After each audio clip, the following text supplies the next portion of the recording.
Chapter 11 of Middlemarch by George Eliot. This recording is in the public domain. But deeds and language such as men do use, and persons such as comedy would choose, when she would show an image of the times, and sport with human follies, not with crimes. Ben Jonson. Lydgate, in fact, was already conscious of being fascinated by a woman strikingly different from Miss Brooke. He did not in the least suppose that he had lost his balance and fallen in love, but he had said of that particular woman, "She is grace itself, she is perfectly lovely and accomplished. That is what a woman ought to be. She ought to produce the effect of exquisite music." Plain women he regarded as he did the other severe facts of life, to be faced with philosophy and investigated by science.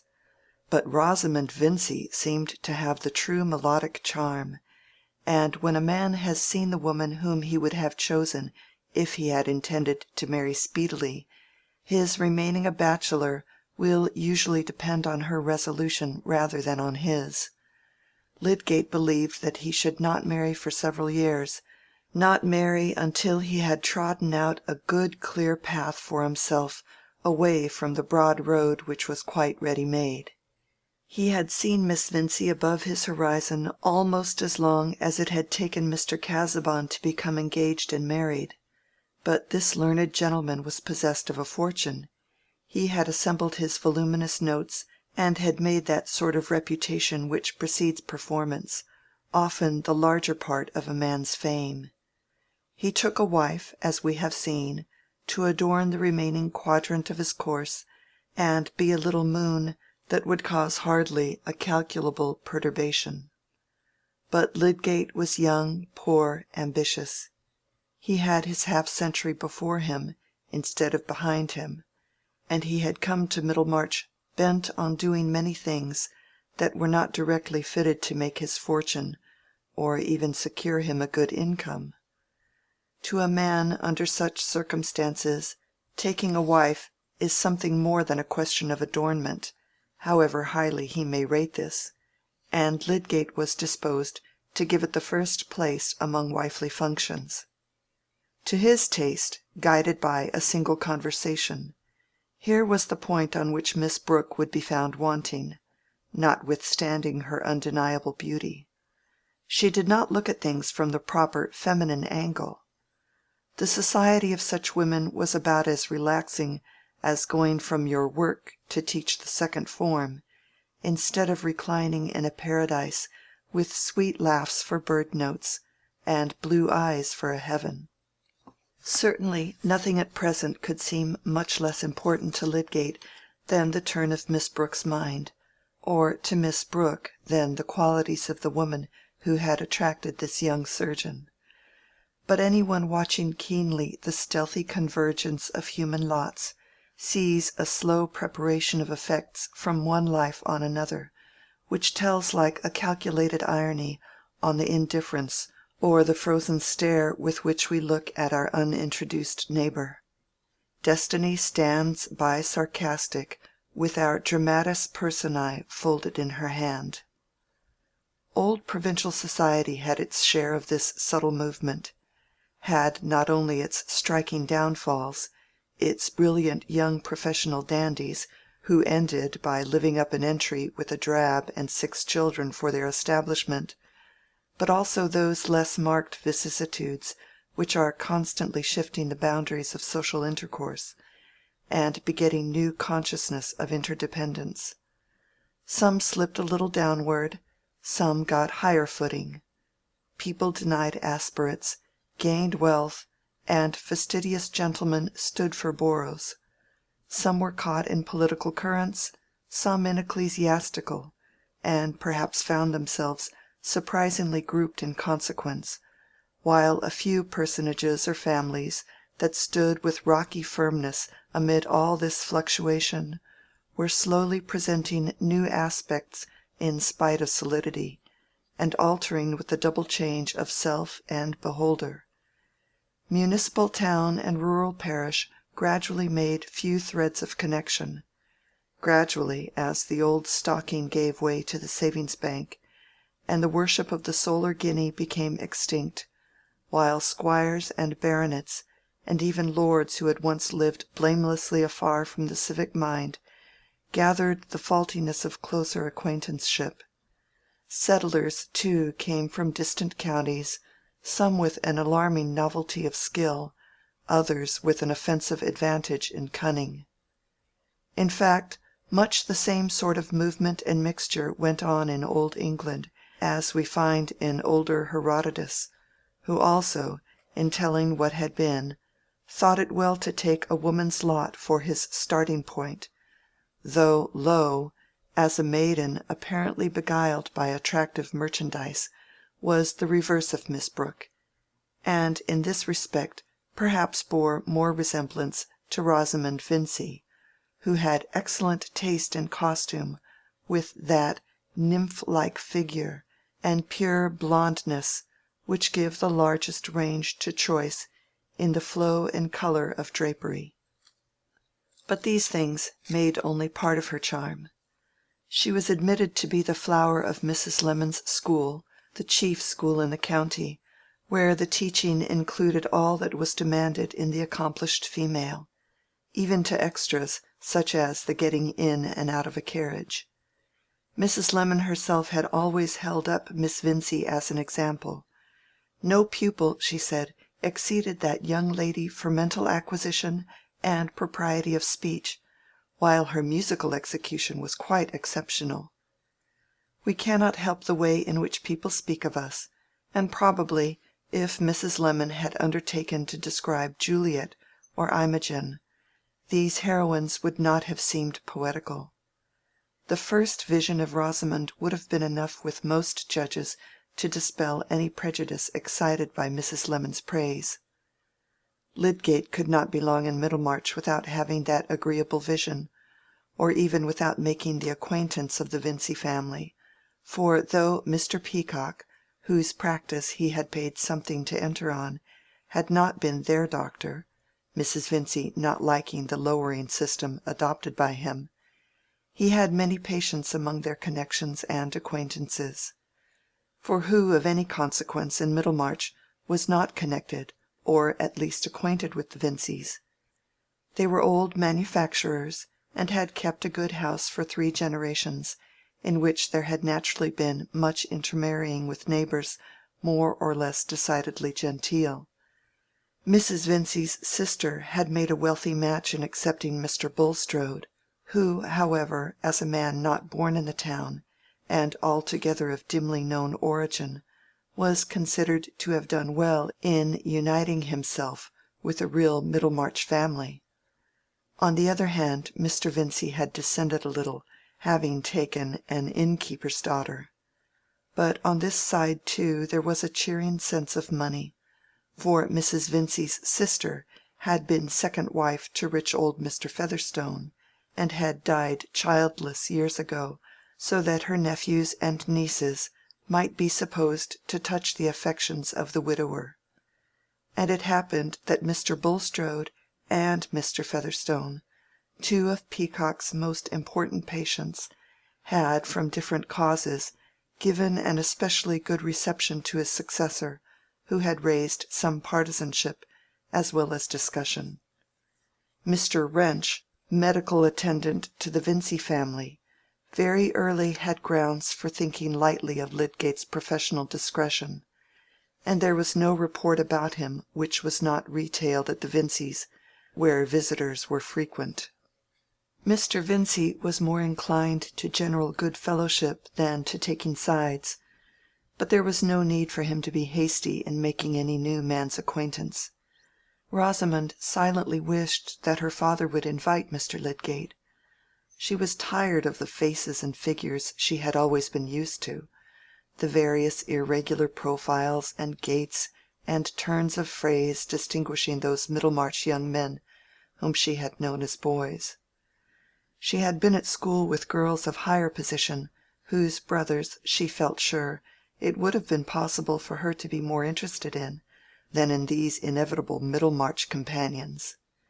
But she would not have chosen to mention her wish to her father, and he for his part was in no hurry on the subject. An alderman about to be mayor must by and by enlarge his dinner parties, but at present there were plenty of guests at his well-spread table. That table often remained covered with the relics of the family breakfast long after Mr. Vincy had gone with his second son to the warehouse, and when Miss Morgan was already far on in morning lessons with the younger girls in the schoolroom. It awaited the family laggard, who found any sort of inconvenience to others less disagreeable than getting up when he was called. This was the case one morning of the October in which we have lately seen Mr. Casaubon visiting the Grange, and though the room was a little overheated with the fire, which had sent the spaniel panting to a remote corner, Rosamond, for some reason, continued to sit at her embroidery longer than usual, now and then giving herself a little shake, and laying her work on her knee to contemplate it with an air of hesitating weariness. Her mamma, who had returned from an excursion to the kitchen, sat on the other side of the small work-table with an air of more entire placidity, until, the clock again giving notice that it was going to strike, she looked up from the lace-mending which was occupying her plump fingers, and rang the bell. "Knock again at Fred's door, Pritchard, and tell him it has struck 10:30." This was said without any change in the radiant good humor of Mrs. Vincy's face, in which 45 years had delved neither angles nor parallels, and pushing back her pink cap-strings, she let her work rest on her lap while she looked admiringly at her daughter. "Mamma," said Rosamond, "when Fred comes down I wish you would not let him have red herrings. I cannot bear the smell of them all over the house at this hour of the morning." "Oh, my dear, you are so hard on your brothers. It is the only fault I have to find with you. You are the sweetest temper in the world, but are so tetchy with your brothers." "Not tetchy, mamma. You never hear me speak in an unladylike way." "Well, you want to deny them things." "Brothers are so unpleasant." "Oh, my dear, you must allow for young men. Be thankful if they have good hearts. A woman must learn to put up with little things. You will be married some day." "Not to any one who is like Fred." "Don't decry your own brother, my dear. Few young men have less against them, although he couldn't take his degree. I'm sure I can't understand why, for he seems to me most clever. And you know yourself he was thought equal to the best society at college. So particular as you are, my dear, I wonder you are not glad to have such a gentlemanly young man for a brother. You are always finding fault with Bob because he is not Fred." "Oh, no, mamma, only because he is Bob." "Well, dear, you will not find any Middlemarch young man who has not got something against him." "But—" Here Rosamond's face broke into a smile which suddenly revealed two dimples. She herself thought unfavorably of these dimples, and smiled little in general society. "But I shall not marry any Middlemarch young man." "So it seems, my love, for you have as good as refused the pick of them. And if there's better to be had, I'm sure there's no girl better deserves it." "Excuse me, mamma, I wish you would not say the pick of them." "Why, what else are they?" "I mean, mamma, it is rather a vulgar expression." "Very likely, my dear. I never was a good speaker. What should I say?" "The best of them." "Why, that seems just as plain and common. If I had had time to think, I should have said, the most superior young men. But with your education you must know." "What must Rosy know, mother?" said Fred, who had slid unobserved through the half-open door while the ladies were bending over their work, and now going up to the fire stood with his back towards it, warming the soles of his slippers. "Whether it's right to say superior young men," said Mrs. Vincy, ringing the bell. "Oh, there are so many superior teas and sugars now. Superior is getting to be shopkeepers' slang."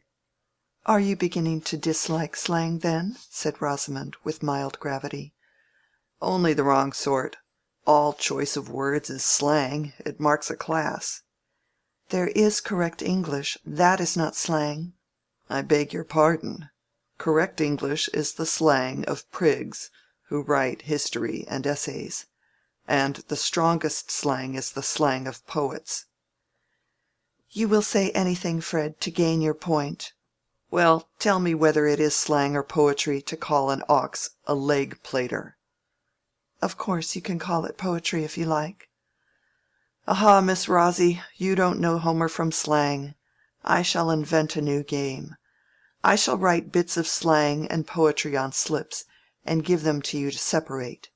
"Dear me, how amusing it is to hear young people talk!" said Mrs. Vincy, with cheerful admiration. "Have you got nothing else for my breakfast, Pritchard?" said Fred to the servant who brought in coffee and buttered toast, while he walked round the table surveying the ham, potted beef, and other cold remnants with an air of silent rejection and polite forbearance from signs of disgust. "Should you like eggs, sir?" "Eggs? No. Bring me a grilled bone." "Really, Fred," said Rosamond, when the servant had left the room, "if you must have hot things for breakfast, I wish you would come down earlier. You can get up at 6 o'clock to go out hunting. I cannot understand why you find it so difficult to get up on other mornings." "That is your want of understanding, Rosy. I can get up to go hunting because I like it." "What would you think of me if I came down 2 hours after every one else and ordered grilled bone?"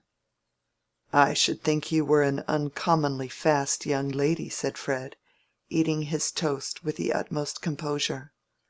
"I cannot see why brothers are to make themselves disagreeable any more than sisters." "I don't make myself disagreeable. It is you who find me so. Disagreeable is a word that describes your feelings, and not my actions." "I think it describes the smell of grilled bone." "Not at all. It describes a sensation in your little nose, associated with certain finicky notions which are the classics of Mrs. Lemon's school. Look at my mother. You don't see her objecting to everything except what she does herself. She is my notion of a pleasant woman." "Bless you both, my dears, and don't quarrel," said Mrs. Vincy, with a motherly cordiality. "Come, Fred, tell us all about the new doctor. How is your uncle pleased with him?" "Pretty well, I think. He asks Lydgate all sorts of questions, and then screws up his face while he hears the answers, as if they were pinching his toes. That's his way. Ah, here comes my grilled bone." "But how came you to stay out so late, my dear? You only said you were going to your uncle's." "Oh, I dined at Plymdale's. We had whist. Lydgate was there too." "And what do you think of him? He is very gentlemanly, I suppose. They say he is of excellent family, his relations quite county people." "Yes," said Fred. "There was a Lydgate at John's who spent no end of money. I find this man is a second cousin of his. But rich men may have very poor devils for second cousins." "It always makes a difference, though, to be of good family," said Rosamond, with a tone of decision which showed that she had thought on this subject. Rosamond felt that she might have been happier if she had not been the daughter of a Middlemarch manufacturer. She disliked anything which reminded her that her mother's father had been an innkeeper. Certainly any one remembering the fact might think that Mrs. Vincy had the air of a very handsome, good-humored landlady, accustomed to the most capricious orders of gentlemen. "I thought it was odd his name was Tertius," said the bright-faced matron. "But of course it's a name in the family. But now tell us exactly what sort of man he is." "Oh, tallish, dark, clever, talks well, rather a prig, I think." "I never can make out what you mean by a prig," said Rosamond. "A fellow who wants to show that he has opinions." "Why, my dear, doctors must have opinions," said Mrs. Vincy. "What are they there for else?" "Yes, mother, the opinions they are paid for. But a prig is a fellow who is always making you a present of his opinions." "I suppose Mary Garth admires Mr. Lydgate," said Rosamond, not without a touch of innuendo. "Really, I can't say," said Fred, rather glumly, as he left the table, and taking up a novel which he had brought down with him, threw himself into an armchair. "If you are jealous of her, go oftener to Stone Court yourself, and eclipse her." "I wish you would not be so vulgar, Fred. If you have finished, pray ring the bell." "It is true, though, what your brother says, Rosamond," Mrs. Vincy began, when the servant had cleared the table. "It is a thousand pities you haven't patience to go and see your uncle more, so proud of you as he is, and wanted you to live with him. There's no knowing what he might have done for you as well as for Fred. God knows I'm fond of having you at home with me, but I can part with my children for their good. And now it stands to reason that your uncle Featherstone will do something for Mary Garth." "Mary Garth can bear being at Stone Court because she likes that better than being a governess," said Rosamond, folding up her work. "I would rather not have anything left to me if I must earn it by enduring much of my uncle's cough and his ugly relations." "He can't be long for this world, my dear. I wouldn't hasten his end, but what with asthma and that inward complaint, let us hope there is something better for him in another. And I have no ill will towards Mary Garth, but there's justice to be thought of. And Mr. Featherstone's first wife brought him no money, as my sister did. Her nieces and nephews can't have so much claim as my sisters. And I must say I think Mary Garth a dreadful plain girl, more fit for a governess." "Every one would not agree with you there, mother," said Fred, who seemed to be able to read and listen too. "Well, my dear," said Mrs. Vincy, wheeling skilfully, "if she had some fortune left her. A man marries his wife's relations, and the Garths are so poor, and live in such a small way. But I shall leave you to your studies, my dear, for I must go and do some shopping." "Fred's studies are not very deep," said Rosamond, rising with her mamma. "He is only reading a novel." "Well, well, by and by he'll go to his Latin and things," said Mrs. Vincy, soothingly, stroking her son's head. "There is a fire in the smoking room on purpose. It's your father's wish, you know, Fred, my dear. And I always tell him you will be good, and go to college again to take your degree." Fred drew his mother's hand down to his lips, but said nothing. "I suppose you are not going out riding to-day?" said Rosamond, lingering a little after her mamma was gone. "No. Why?" "Papa says I may have the chestnut to ride now." "You can go with me tomorrow if you like. Only I am going to Stone Court, remember." "I want the ride so much, it is indifferent to me where we go." Rosamond really wished to go to Stone Court of all other places. "Oh, I say, Rosie," said Fred, as she was passing out of the room, "if you are going to the piano, let me come and play some airs with you." "Pray do not ask me this morning." "Why not this morning?" "Really, Fred, I wish you would leave off playing the flute. A man looks very silly playing the flute, and you play so out of tune." "When next any one makes love to you, Miss Rosamond, I will tell him how obliging you are." "Why should you expect me to oblige you by hearing you play the flute, any more than I should expect you to oblige me by not playing it?" "And why should you expect me to take you out riding?" This question led to an adjustment, for Rosamond had set her mind on that particular ride. So Fred was gratified with nearly an hour's practice of "Arhyd ye nos," "Ye banks and braes," and other favorite airs from his instructor on the flute, a wheezy performance into which he threw much ambition and an irrepressible hopefulness. CHAPter 12